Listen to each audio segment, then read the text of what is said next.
Bienvenidas y bienvenidos a Perrenque Orgullo Bogotá, el programa donde estamos mostrando aquellos liderazgos, aquellas personas que tienen creatividad para hacer soluciones a problemas difíciles o a problemas creativos o a problemas que tal vez otras personas no han visto.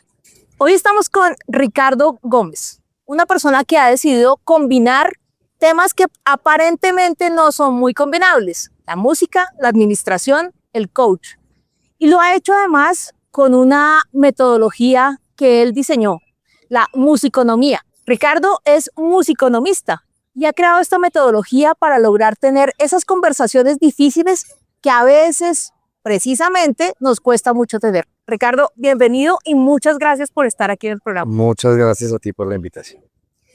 Ricardo, esta mezcla que tú has hecho, música, administración, coach, docencia, ¿cómo la haces y por qué terminas mezclando todos esos temas? Soy músico por naturaleza, empírico, no me gradué en la academia y en esos tiempos de crisis, cuando trabajaba en el ámbito corporativo, sentí que estaba bastante aburrido mi oficio, que había un llamado interior que decía dedíquese a la música. Y entonces cuando me puse a dedicarme a la música, me encontré con un estímulo de un director de orquesta, Benjamin Sander, que hablaba de música y liderazgo. Entonces ahí encontré que había posibilidades de combinar la administración de empresas y la música en un contexto que es el corporativo, donde si hay algo que adolece el corporativo es su manera de escuchar y su manera de hacer música para el público. Y ahí nació la musiconomía. ¿Qué tipo de música interpretabas o cómo fue tu acercamiento a la música? Dices que no fue en la academia, pero De ¿cuál niño es tu acercamiento? aprendí a tocar el cuatro porque vivía en Caracas, Venezuela. Entonces la primera música con la que yo aprendí fue el vals venezolano y el merengue venezolano. Cuando volví a Colombia me han regalado una guitarra y mi papá, como muy rolo, muy rolo, le gustaba mucho la música andina colombiana, los bambús y los pasillos y las danzas. Y desde esa época entonces nos puso en el plan de hacer esa música. Yo debo confesar que no me gustaba. Y en medio de la rebeldía adolescente descubrí a Silvio Rodríguez. Ok, obvio. Tampoco me gustaba, Ajá. pero con tal de llevarle la contraria a mi padre, dije, voy a empezar a tocar la música de Silvio porque yo quiero mostrarle a mi papá Revolucionario. que soy rebelde y Ajá. que puedo ser independiente musicalmente. Eso fue un conflicto fuerte con él, Ok. muy fuertes, porque él tampoco gustaba de Silvio, pero terminé con Silvio que me gustaba. Ok. Entonces empecé a desarrollar una musicalidad al estilo de Silvio Rodríguez. Empecé a acompañar otros cantantes en ese estilo y descubrí muchos años que podría componer bambucos y pasillos. Luego, no en vano, mi papá hizo ese esfuerzo de enseñarme la música desde... Lo logró tu papá. Lo logró. Entonces grabé discos y todo, y esa es la música que interpretaba. Cuando ya me dediqué formalmente a la música, logré acompañar a algunos cantantes, acompañar a la cantante barranquillera que se llama Maía. A partir de acompañar a Maía, entonces tuve la fortuna de participar con algunos cantantes concursantes en el Factor X. Entonces tuve unas sesiones en el concurso con Camilo Echeverry, Sí. que ganó ese Factor XS. Trabajamos con el grupo de José Gaviria. Después tuve la fortuna de acompañar a Luz Amparo Álvarez. Con Luz Amparo también trabajé un tiempo y aprendí cada vez más cómo la música podría ser importante en la vida de otros. Sobre todo aprendí qué es ser guitarrista, qué implica acompañar a otros, y pude llevar eso al contexto corporativo de la metáfora de qué implica ser el guitarrista. También luego de eso sustenté un libro, un disco que grabé. Fui a Venezuela y a Perú a tocar con mi música. Ahí me di cuenta que era un oficio muy pesado. 4 o 6 horas diarias dándole a la guitarra y empecé a aburrirme y dije, me cansé. Debo confesar que yo sufro de miedo escénico cuando toco guitarra. No, Y sobre todo cuando la guitarra no tiene voz, me sufro. Ajá. Entonces decidí retirarme de ser guitarrista, pero no quise aislarme de la música. Entonces aquí sigo dando lora con la música, pero ya no toco en público. Me da pavor. A ver, ese proceso que has venido haciendo de lograr conversaciones en armonía, precisamente con la metáfora de la música, ¿cómo ha servido esa experiencia que tuviste siendo músico, siendo guitarrista, acompañando a otros, haciendo grupos musicales? ¿Cómo ha servido esa experiencia para este proceso? Es maravillosa porque me di cuenta de que los músicos en el escenario, cuando ya están en concierto, tienen una capacidad de escucha ulterior. que no he conocido en otro profesional. Okay. Tienen esa capacidad de ponerse de acuerdo porque no tienen otra opción, de ser muy empáticos. ¿Qué necesitas tú de mí? ¿Qué necesito yo de ti? Y de estar concentrados en que la musicalidad es colectiva y que si no sale todo como lo estamos haciendo juntos, no va a funcionar en el escenario. Toca ponerse de acuerdo. Exacto. Okay. Porque no hay otra manera. Eso es lo bonito. Sí. Y además tienes que resolver ahí. No tienes mucho tiempo de protagonismo si la obra no te permite ser protagonista. Y el público lo va a notar si quieres ser protagonista. Entonces, ¿cómo se resuelven esos conflictos? Pero también me di cuenta que conversar con un músico fuera del escenario es muy complicado. Porque tienen una manera de imponer, y es entendible, quieren imponer su propio sonido, metafóricamente hablando. ¿Sí? Ellos les cuesta porque son muy auditivos, quieren hablar, pero también quieren ser escuchados. En fin, son un poco más complicados. Entonces yo le digo a los músicos que con la misma herramienta de la música que hacen en el escenario podrían conversar mejor. Son grandes conversadores, pero me ha costado. Porque si hay algo que flota en el aire en este ambiente musical, es el ego. No solo en ese ambiente. Como dice Luis Alberto Spinetta, no discute la música, discute el ego. Y ahí es cuando se ponen complicadas las conversaciones, porque considero que somos musicales por naturaleza. Entonces ahí entendí que había una forma de escuchar. Y desde el punto de vista de la guitarra, pues sí que lo entendí de viva voz. Porque es entender que hay un otro que necesita de ti, pero que no puedes superar al otro y que siempre tienes que estar dispuesto a cómo está el otro, porque el que va a brillar es el otro, el que está cantando. ¿Sí? En este caso. Ayudarlo a brillar. A compasar. Vas al compás de ayudarlo a brillar. Y es por eso, por ejemplo, que en el flamenco, el bailador va al frente y el guitarrista atrás. Y eso también lo aprendí, eso me lo enseñó Paco de Lucía cuando entendí que era, por qué se decía tan atrás Paco en su sexteto. Él era el que estaba más atrás, al del centro, pero más atrás. Y él decía, porque a partir de acá necesito que todos los demás se luzcan, tanto el cantador como el bailador, porque además el flamenco es baile. Entonces él decía, necesito que el bailador esté absolutamente confiado de que lo que está pasando atrás es lo que él necesita. Y esa forma de escuchar también hay que llevarla al corporativo. ¿Tú tocaste con Paco de Lucía? No. Viendo videos, yo fui a verlo como 4 veces aquí en Bogotá. Y viendo videos, entrevistas y leyendo sus biografías, entendí todo lo que para él representaba ser guitarrista y porque siempre viajaba con un bailador. ¿Y qué? Joaquín Grillo fue el que trajo a Colombia y era increíble, Joaquín. Ricardo, cuando tú llevas todo esto a lo corporativo, o sea, tú ya trabajabas en lo corporativo, sales a la música, vuelves a lo corporativo. Me quedo afuera ayudando al corporativo, no me vuelvo a emplear. ¿Por qué? Me parece aburridísimo. Pero si ayudas a la gente a que permanezca ahí.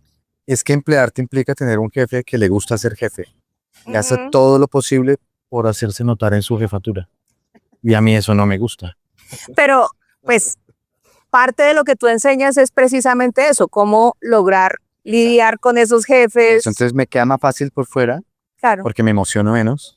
Y yo necesito, para poder ayudar, tener una gestión de las emociones mucho más objetiva que estar enganchado en lo que está pasando. Entonces, por eso es más fácil desde afuera. ¿Cómo te ayuda la música a hacer esa gestión de las emociones? Desde el punto de vista terapéutico, escuchando a Beethoven, he aprendido a regular las emociones, sobre todo las que vienen negativas. Porque la música de Beethoven te pone en un lugar que, a pesar de que él no era tan optimista, te pone en un lugar muy optimista de calma, como de escuchar la música como para entenderla y te calma. Desde el punto de vista logístico, pues no hay nada más bonito que sentarse a conversar a partir de cómo conversamos los músicos. La música ayuda mucho a las gestiones porque te ayuda a acordarte en que estás frente al otro, que es importante que el otro te necesita, que tú también lo necesitas, que competir no tiene sentido porque inmediatamente el sonido se ve afectado y que no haces música para el público, sino que haces música con el público y que al primero que hay que escuchar es a ti mismo, luego a tu colega y también al público, las tres al tiempo. Y no solamente escucharte a ti y tratar de imponer tu sonido, que es lo que pasa en unos contextos donde a veces no somos tan musicales. ¿Tú cómo ves tu metodología para Bogotá? Bogotá es una ciudad con mucho ruido en todo sentido. ¿Cómo ves que puede tu metodología ayudar a Bogotá? Cuando entendamos cuál es la identidad de la persona que habita en Bogotá. O sea, hay una cosa que es el gran motivo. Ujú. Desde la música, el motivo es la idea principal de una obra musical, ¿sí? Entonces, ¿cuál es el gran motivo si viéramos a Bogotá como una orquesta? ¿Cuál es el motivo que tenemos que entender?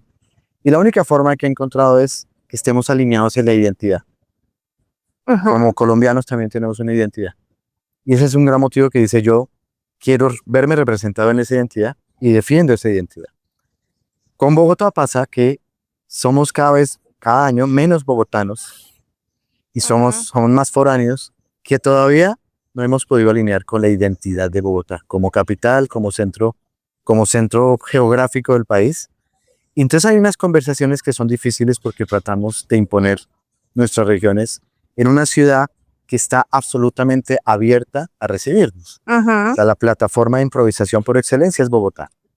Llega cualquier cantidad de sonidos y ella está dispuesta ahí. Ajá. Ella está dispuesta, ¿sí? Todo el tiempo.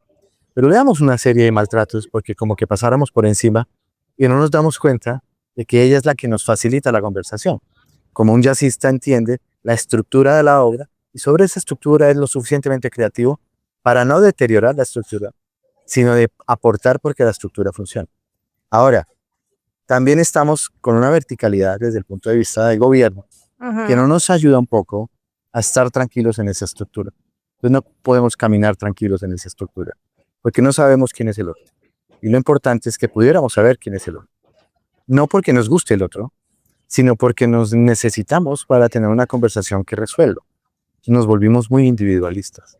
Y eso musicalmente Sí. no se puede.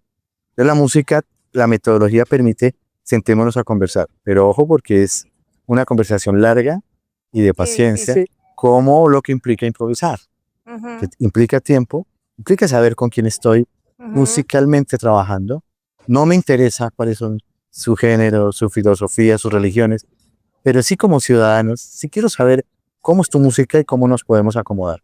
Eso implica tiempo, paciencia, pedir la palabra, no imponerse y tener un contenido que beneficie a todas las partes, como lo hace cualquier obra musical.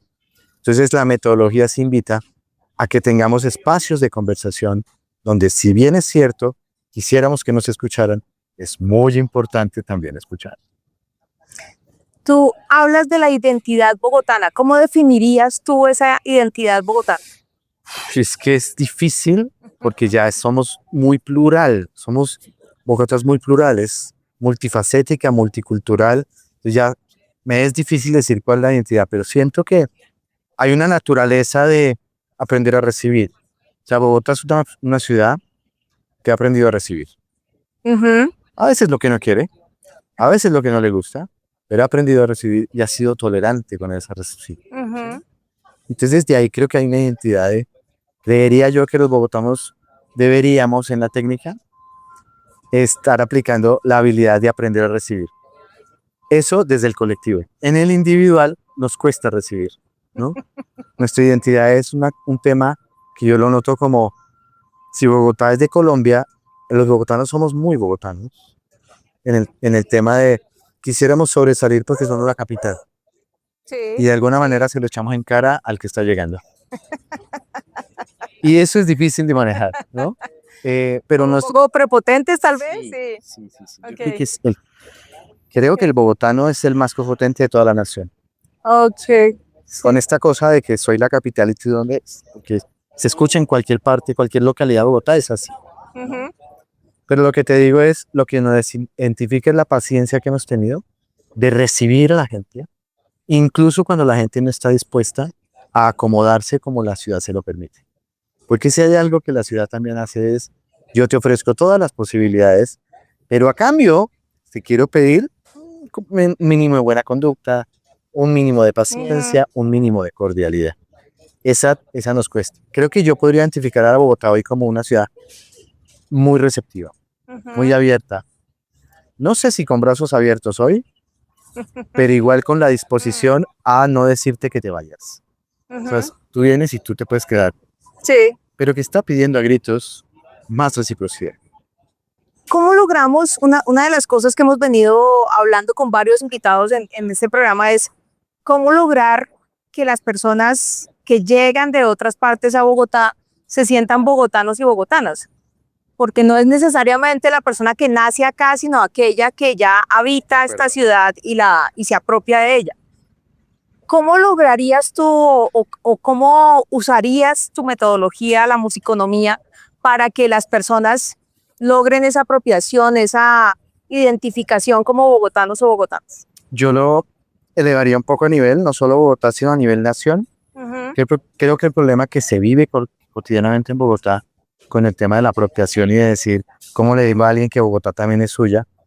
Es el tema de nuestros regionalismos. O sea, Colombia es un país que está dividido en 5 regiones Sí. que pelean por ser la mejor, y eso siempre me ha parecido un error. Entonces yo me voy a comparar con Venezuela, por ejemplo. Musicalmente, el instrumento por excelencia venezolano que habita en todo el país es el 4. Con el 4 tocas gaitas, tocas llanero, tocas merengue en cualquier parte del país. Tocas bambucos también en la zona del Táchira con el 4.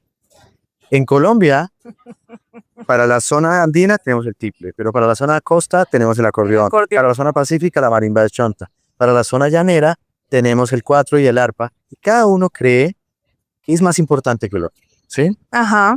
Entonces, el 4 en Venezuela te ayuda a tener una identidad mucho más apropiada que en Colombia. Ajá. No estoy diciendo que sea mejor o peor. Estoy diciendo que hay un hilo conductor que les permite entenderse como venezolano y gracias al 4, musicalmente hablando.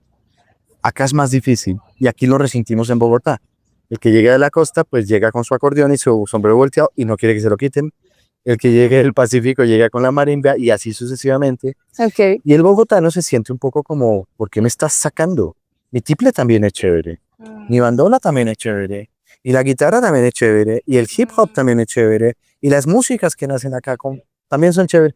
Pero tú me quieres imponer tu sonido de la costa, tu sonido del Pacífico y tu sonido del llano.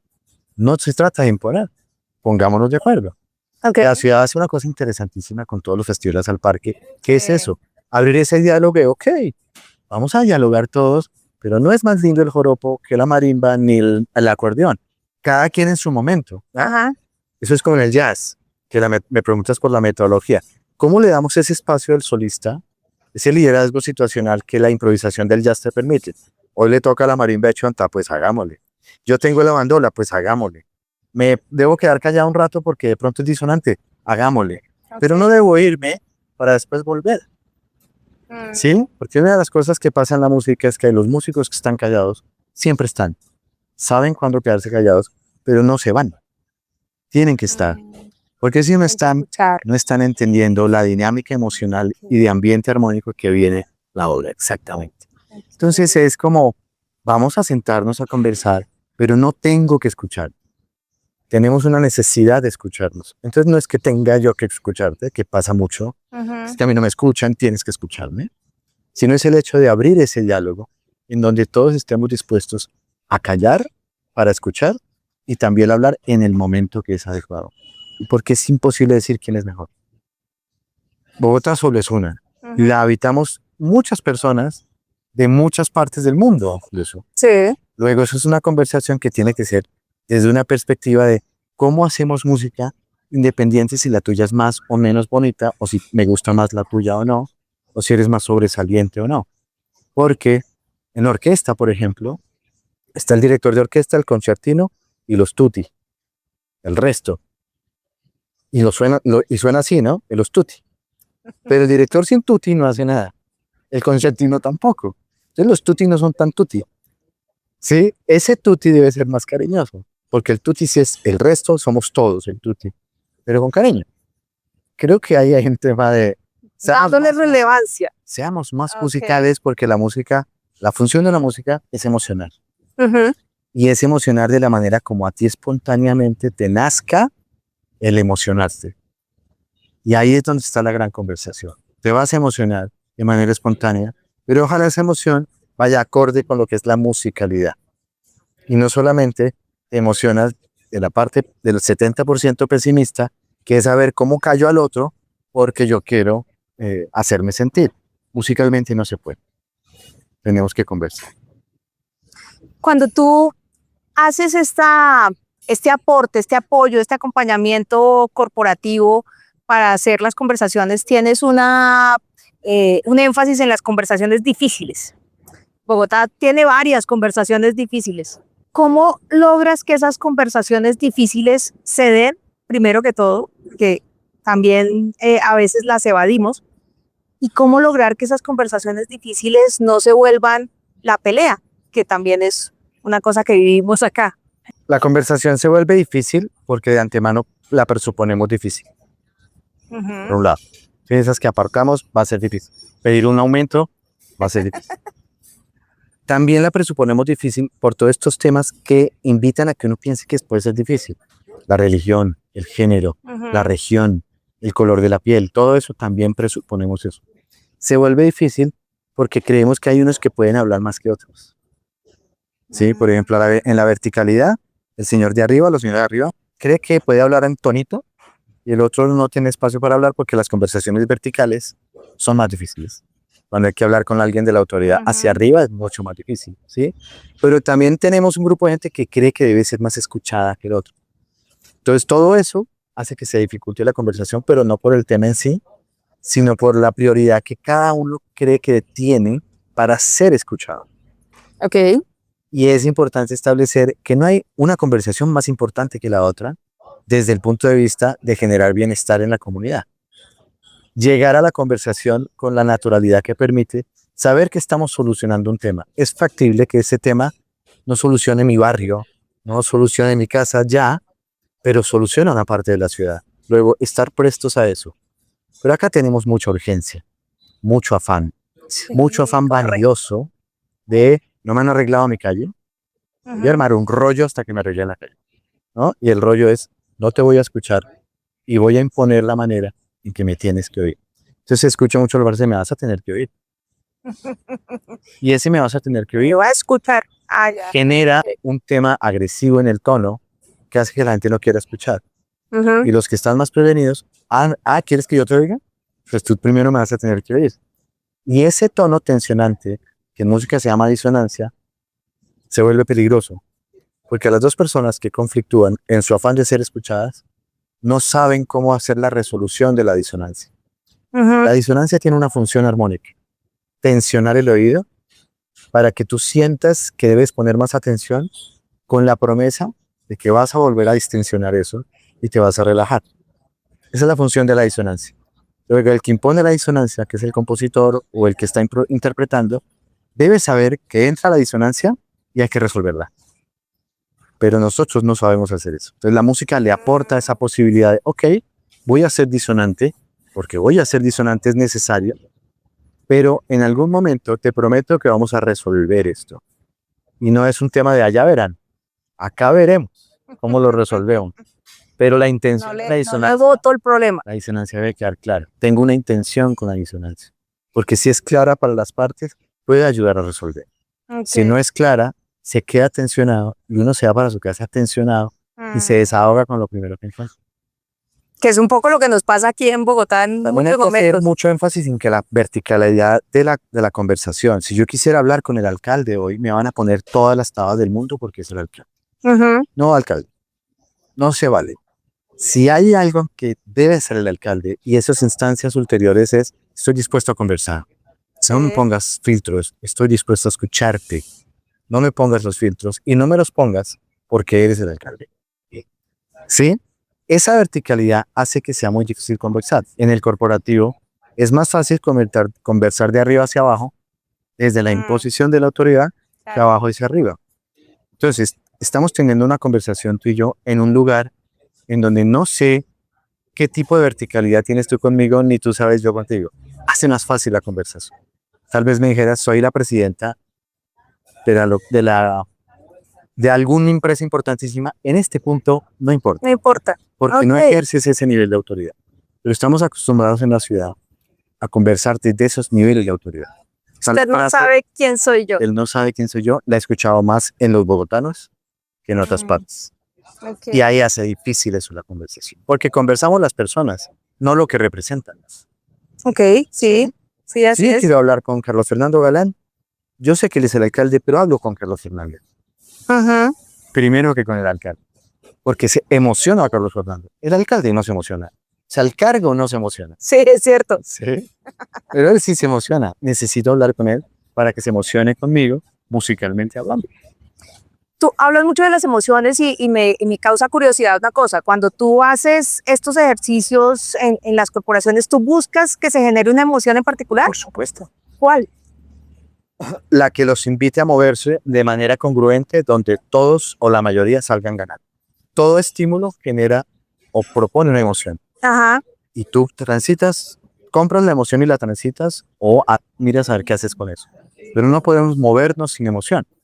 Porque la emoción viene del latín movere y movere viene de motivo. Entonces debes tener un motivo para moverte, ¿sí? Necesitamos que se emocionen, pero no en esta emoción exagerada de que el rico estamos acá felices, porque la felicidad es una emoción pasajera como cualquier otra. Como cualquier otra. Sí. ¿Sí? Ya si lo vuelves sentimiento, ya es otro tema, pero necesitamos acordar con la gente corporativa que hay movimientos que hay que hacer y que no lo podemos hacer emocionados, de la manera que es pertinente. Y también te ayuda a determinar qué tan congruente está el equipo frente a la emoción de la expectativa del resultado. Entonces también te ayuda a entender cómo estamos de congruentes para movernos de esa emoción. Pero, por ejemplo, tú puedes buscar una conversación donde la emoción sea la rabia. No es permitido moralmente hablando y éticamente hablando. No puedes dejar a la gente con rabia.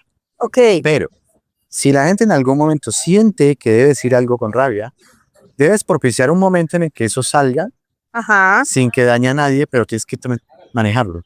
¿Sí? Sí. A ayudar por lo menos a desahogar o a transitar esa emoción, que por lo general la rabia es frente a otro, pero la puedes desahogar de otra manera. No soy psicólogo, pero desde el punto de vista de la conversación puede ser pertinente. Ahora, no importa si es rabia, tristeza, alegría, si la emoción es muy pico, alta, no vas a escuchar.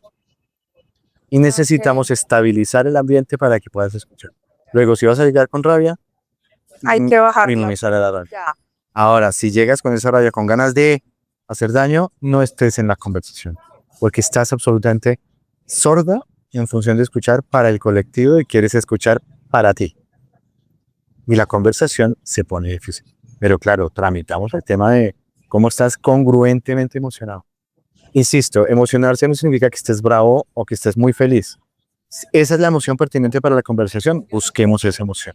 ¿Cuál emoción crees tú que sería la pertinente para Bogotá? No sé si es una emoción. Es la paciencia de saber escuchar lo mejor posible antes de decidir cómo emocionarme. Ok. ¿Sí? O sea, es una acción antes de... Sí. Okay. Saber que al lugar que llegaras, porque yo lo vivo todos los días y tengo poca paciencia con Bogotá. Porque ahorita no demora la mazamorra en pasar y todo el ruido que hay en la ciudad. Es el tema de saber que al lugar que llegas debes estar dispuesto. Okay. ¿Sí? Dispuesto a que va a pasar y que no lo puedes controlar. Luego hay que darle manejo desde el individuo. Ojalá lo puedas cuestionar con los otros, pero no le puedes estar diciendo al otro cállese porque voy a hablar, punto. Sino saber que a donde vas a llegar, vas a estar ahí con eso. Entonces creo que la emoción es cómo entrenamos a la gente en esa paciencia. Y dos, cómo la entrenamos para que antes de lanzar el juicio de lo que yo creo que es, le pudiéramos hacer 2 o 3 preguntas al entorno para que el entorno responda cómo está. Porque debemos asegurarnos de que cuando vamos a conversar, garantizamos que como está es la manera más apropiada. Si tú no estás con la emoción que yo necesito para conversar, debo ayudarte a que la tengas. Si no, mejor aplaza la conversación. Tú tienes una parte, una expresión que usas mucho en redes y es el hijo de puta decente. Esa es bastante fuerte, pero además representa mucho lo que dicen de nosotros los bogotanos y bogotanas, y es que somos, bueno, en realidad nos dicen hipócritas, y es que no decimos las cosas directamente, Sí. que le damos vueltas. Esa expresión tuya no es parte como de esa darle vueltas a las cosas, o el hijo de puta decente es otra cosa.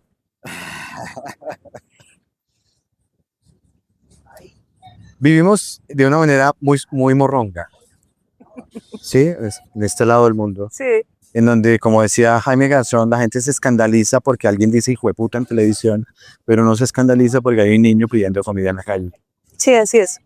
Y yo siento que hijo de puta forma parte de nuestra forma de hablar. Eso sí que es Bogotá. ¿sí? Sí. Y los extranjeros que han venido a Bogotá les parece fascinante que podamos, o sea, en Bogotá usamos Bogotá, hijo de puta y gonorrea. Gonorrea menos. Sí, pero la Sí, usamos. sí, El hijo de puta es ese. sí. ¿Ok? Entonces es una forma de decirle a la gente, no es necesario que tengas que camuflar lo que sientes, porque al final, hijo de puta se vuelve el término para poder desahogarte, pero no es contigo. ¿Cómo no te lo tomas personal? ¿Ok? Y el tema del decente, ese sí es una cosa que en el mundo estamos escaseando gente decente. Ujú. Gente decente desde la filosofía de estoy dispuesto a no hacerte daño. Y estoy Ah, ok. dispuesto a seguir la línea de valores que esta sociedad ha construido, de ser respetuoso con el otro, de dejarlo hablar, de no atropellarlo, ¿no? De ser puntuales y ese tipo de cosas.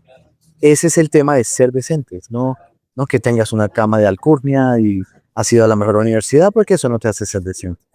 Es el hecho de saber que tienes que respetar la integridad del otro a pesar de tu prioridad y tu angustia y tu urgencia. Ujú.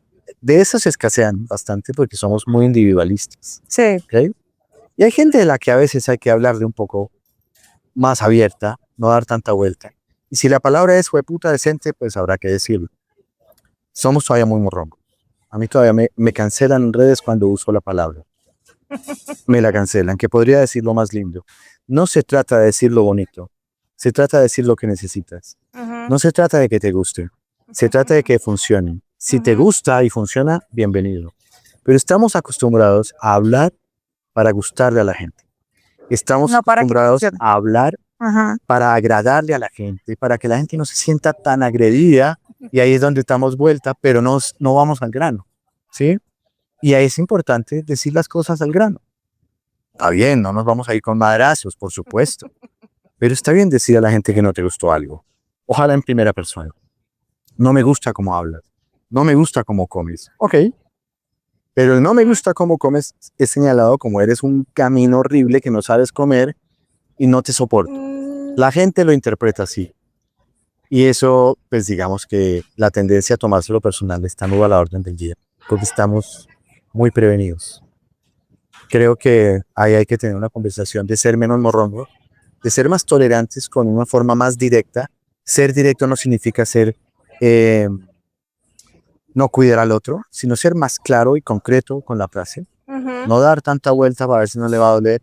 No, es que quería pedirte un favor, a ver si de pronto en los próximos 5 minutos tú estuvieras, ¿no? Hola, ¿cómo estás? ¿Cómo que vas? Espero que en tu familia todo esté bien. Cuando necesito pedirte un permiso, pues pide el permiso. Digo, ¿no? Eso nos diferencia mucho con los gringos, que los gringos van muy al grano. Sí. El español va muy al grano, el francés va muy al grano. Y es lindo ese bogotano que da vuelta, pero si no es funcional, dar vuelta no te está sirviendo. Y hace que la gente se resienta, sobre todo que las cosas no pasen. Creo que Sí. nos cuesta ser un poco directos, le vale ser directos. No con el hijo de puta decente por delante, pero sí hay que usarlo de vez en cuando, creo yo. ¿Qué mensaje le darías tú a los bogotanos y bogotanas para que tengamos una mejor conversación? Que estemos dispuestos a escuchar, a saber que nadie es mejor ni peor que el otro, que Bogotá es una ciudad que ya es de todo el mundo y que así es la realidad de la ciudad, y que es tan valioso el que llega como el que se va, y que en el momento de la conversación estemos dispuestos a resolver un problema en conjunto. Creo que el principal problema de Bogotá es que esperamos a que la alcaldía de turno nos resuelva y nosotros no hacemos lo mínimo por resolver el problema en conjunto. Una de las palabras que más repite un director de orquesta cuando está dirigiendo una obra de gran formato es juntos, juntos, juntos, juntos. Y creo que eso es lo que hay que hacer. La disposición a escuchar y la disposición a saber que por el solo hecho de estar en Bogotá, así sea temporalmente, es un problema que nos concierne y que no lo resolvemos si no lo hacemos juntos. Ricardo, muchísimas gracias Gracias. por esta conversación, precisamente por enseñarnos cómo esta metodología que has diseñado puede ayudarnos a tener esas conversaciones que a veces nos hacen falta, que nos dan miedo, pero que son tan necesarias para lograr, sobre todo, una mejor Bogotá. Gracias, Blanca, por la invitación. Y bueno, a ustedes, muchísimas gracias por ver este episodio. Tendremos próximamente otro episodio con otro liderazgo que nos permita conocer cómo es el perrenque de los bogotanos y bogotanas.